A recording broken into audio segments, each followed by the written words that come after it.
Hello and welcome to Might Be Awesome. My name is Sam Basher. I'm DJ Wooldridge. And joining us today is Miss Roxy Stryer. Yay! Thank you for joining us. Yay, thanks for having me. So we had a very special thing happen this week. Oh my gosh. We have a little WB We have an announcement app, to make. or website that we're able to access, and we have found a little gift. It was the first episode of the new show hitting DC Universe next week, Swamp Thing. Oh boy, we were able to watch the pilot and a little bit of episode 2. There's a spoiler-free review of that show, and we're going to be focusing on the pilot specifically because it's chock full of setting up this whole world, this little corner of the DC Universe where Swamp Thing hangs out, and boy howdy is it scary. So this is pretty fun. If you want to, over on the Only Stupid Answers channel, we have a full review of every episode of Doom Patrol. Yes. An amazing show from DC Universe, and can't wait to see what James Wan and the people behind the DC Universe have cooked up with Swamp Thing. So kicking it off, overall thoughts. Roxy, watching this, spoiler free, what did you think? I was super surprised with how absolutely freaking awesome this was. Yep. I thought that we were going to be getting something very different based on the marketing material and the information buzzing around this show. Yeah. There had been some really negative things in the air out there recently, and I was trying to ignore those because from what I had seen specifically of the image of Swamp Thing, I thought it looked really cool, but I didn't know what we were going to get from this show. It felt so cinematic and beautiful while we were watching it, but also creepy and spooky and scary. Those are all just synonyms for each other, but yes But to all you of felt them. all of them. Yeah. But I felt all of them. I thought that the performances were rad. I was really invested in these characters, and I only have seen the pilot, so that's a great thing. Also, this sets up a season, if not an entire series, worth of questions that I'm really excited to have answers. So I was blown away by what my expectations going in were and how far past this went past them, exceeded them. Your review was super solid. Solid until then. Same. That's usually how I talk. Just rewind, okay? And just slow it down at that or speed it up, and it'll be one sentence. I was work sorry out. about seeing them. DJ, what did you think? I agree. Because again, like you, I was a little bit worried about what we heard. The opening scene relies a lot on CGI that, with these DC Universe apps. Like They try their best. Yeah, they don't necessarily have the same money as like, this isn't fair, but like a Game of Thrones. You know what I mean? Like that's not fair of any other TV show in the world. But $1 million per actor per episode. Go. Yeah. But like you,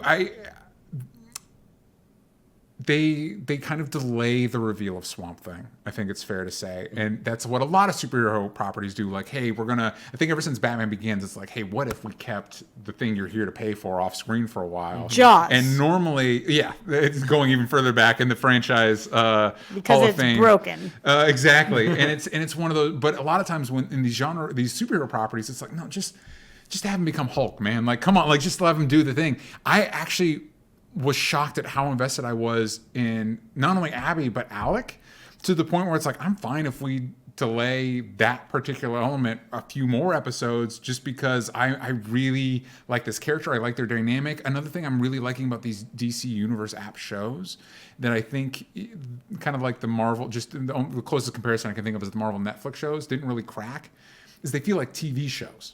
Like I could see this being a pilot on a network and not being attached to a DC property and still finding its audience and possibly finding success. It doesn't need the DC, it doesn't need the Swamp Thing name, it doesn't need the DC name attached to work. And I think that's really cool. I 100% agree with both of you. Just to kind of clarify, we talked about drama behind the scenes. I think we can mention what happened. Yeah. It sounded like, based on a post on Instagram from one of the actresses of the show, that production got cut short. Yeah, it's supposed to be 13, and now it's only going to be 10. And it sounded like it was very sudden to the entire crew. Yeah. But as far as, there's not really been any official releases as far as I can tell, or at least for what I was able to look into. But regardless, It seemed messy. It seemed messy. And so going into this, you're like, maybe they don't feel as confident about this show. But I don't get that feeling anymore after watching the pilot. This entire show was pitched to us as a kind of like a dark drama. It has a lot of horror elements, very similar to like The Thing or just there's Cronenberg. One particular set piece that is very reminds me a lot of The Thing, and it's one of the best parts of it. It's so cool. I think this is the best use of the adult or R-rated aspect of the DC Universe app when it comes to their live action shows, because it gives you full reign to go as creepy and as messed up as you possibly want with a character like this and a story like this. And when it comes to the world building, the characters they've set up and introduced, and the performances from those people, it's like a 10 out of 10. Marais, Louisiana is it just feels like a place that lives and breathes much like the swamp. Where it's like, yeah, I understand that, like, very much like most southern towns set up in most TV shows or movies. It's like you have that rich, powerful family. You have the people that like all kind of know each other, and everyone's aware of the drama and whatnot. And you have the outsider, which is Alec Holland's character. So you're like, okay, how does he kind of gel with everyone else here? And he's us. And he's coming in and being like, wow, this is how it all works. I don't know how to feel about this all. And I think that was a really great window into it from our perspective. The other thing I really appreciate about this show is that it is certainly not one thing, and that thing is goofy. Yeah. There was nothing goofy about this. And when you go into a Swamp Thing show, there's a lot of different ways you could take it. There's room for goofy. And I'm not saying that there won't be in the future some humorous episodes, because let's be honest, just with the premise, it does lend itself for some bizarre situations. So I think Ian Ziering plays Blue Devil. So there's room for some comedy in there, yeah. But when we're setting this up, I wanted the threat to be real. I wanted the situation to feel grounded, even though it's absurd, because you should be watching this feeling like, wow, this could happen in any town in any given time, and oh God, instead of, oh, that's weird, that's silly, let's get out, you know? So I was really appreciative of how serious they took this, because they could have decided not to do that. And they also pull in some real world stuff that has vibes of Flint, Michigan. I did like how real Marais feels as a location, and I liked, again, it's like normally with these superhero shows, not that Swamp Thing's like a superhero, but it's like, just get to the superhero stuff, you know what I mean? Like, I don't really care about all this, like, but this one I did. I'm interested. Will Patton. Will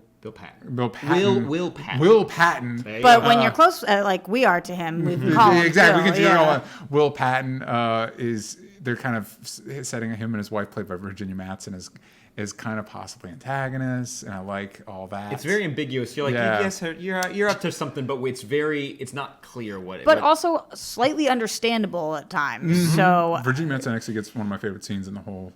It's wonderfully, pilot. And also it's just wonderfully realized, the entire world, from the creepier aspects with the swamp. Like, wow, the sets on this show are impressive, especially when it comes to Alec Holland is a scientist, and you see his lab, and whoa, that is the coolest lab I've ever seen. Like, I mean, it's hard for people to get to, so you get to be alone. Yeah. Like, and there's other elements that we won't get too into because of the spoilers, but also, especially when you start investigating the threat that we're seeing, it's so properly Swamp Thing, but at the same time, you're like, wow, out of most superhero threats that I've ever seen on like small screen or big screen, this is the scariest, because it's just so unpredictable. Yeah. That's the part that I loved, the fact that I don't know what's happening. Yeah, like I am familiar with Swamp Thing, but watching this version of it, I don't know to what extent what this threat means. Exactly. Yeah, because as somebody that's read a few different runs on the character and everything, it's like, I actually don't. It looks like you're pulling from multiple, and I like that.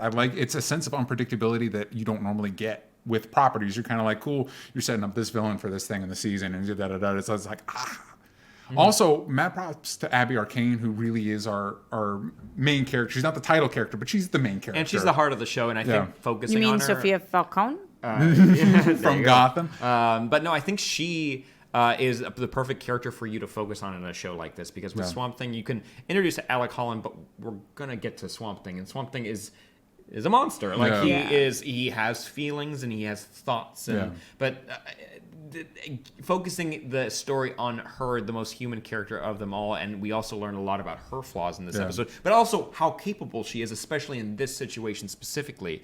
Props to her that I really believe her as a CDC investigator. Oh I really buy her. Not only is this her job, but she's good at it. But also the actress is perfectly cast in this. That I buy every emotion she's feeling. Every time that she has a question, I feel that I'm fully like side by side with her going through this mystery and experiencing it just like she is, and that's props to the showrunner and the actress for an incredible performance. Crystal Reed. Just Crystal, to give her a shout out. Crystal, you did a great job, and also, wow, props to the prop department and the makeup department, because there's one specific scene in a morgue that wow, made me feel real sad. I was watching on an airplane, and I kind of like did that thing where you like cover your screen. You're like, I think this might be too adult for like kids around me to see. It made me feel my tummy not feel good when I was watching it. Speaking of scenes that made me feel a certain way, with the non-spoiler aspect of this, there was a scene that they put in early on that I feel like really helped me get behind her character because of how sweet she was. Yes. And I love that they added that because similar to in Wonder Woman, when you see her walk by the baby and her be like, it's a baby, you can be all different things as a person, but a lot of times on TV, you can't be all different things as a woman. And in this show, we're establishing very on that she can be hard when she needs to, loving when she needs to, nurturing when she needs to, smart as all hell. And I think that that is a really important precedent to set early on. So I think that this show did a great job of doing that without being like, look, our lead character is a woman and she's smart. Yeah. Like they just subtly did that. And I saw it and really appreciated that. Yeah. I 100% agree. She is going to be the MVP of the show. I mean, there's so many good. Getting Will Patton was a very. I knew that he was in this show, but as soon as he got on screen, I was You're like, talking about Billy? Billy. Yeah, I was. As soon as he got on screen, I was just like, yeah, you might be the bad guy just based on how well you can sell me on you not being the bad guy. Yeah. Like, Oh, he's a star. He's a star. Stone star. He's stone cold Star. evil problem. Yeah. Like the way he just brings this like gravitas to scenes. Also throwing, I don't know if he is Southern, but throwing a Southern accent at him, like.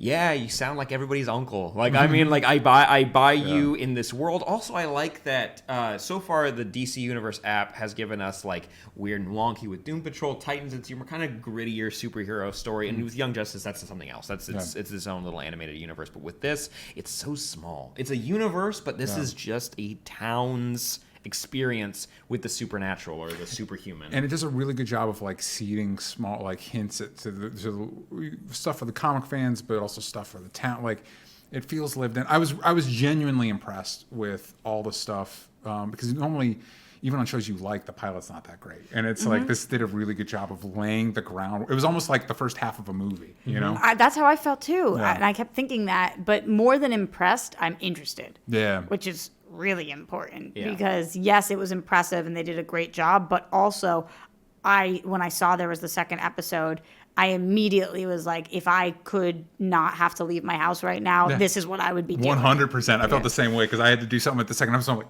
No, we tried to watch. I watched a little bit of it, and I got a good amount of the way through the second episode. And for DC fans looking for some of the more obscure characters to pop up on screen, the way they're realized in that episode it's such a treat, and also leading to the creepier aspect of this show compared to the other DC Universe shows.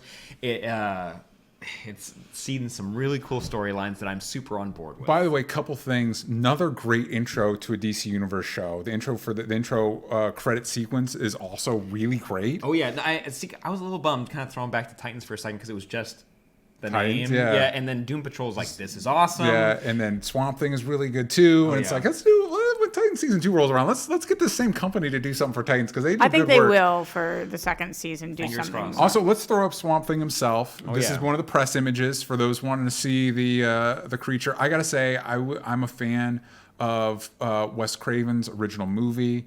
As a kid, I watched the live action show, which was on for a shocking amount of time. Wes Craven did Swamp Thing? Yeah. Wow. Way back in the day. And You gotta check it out. it's actually really fun. Yeah. It's really fun. And there was so up your alley. there's a live action show for a shocking long amount of time on, I think it was USA. That's where I watched it. And there's a cartoon that had toys that I got. Swamp Thing had toys? Yeah, Isn't it it's on crazy. Isn't it on the app now? I hope. You know what? I've got to look. I've got to look because it's such.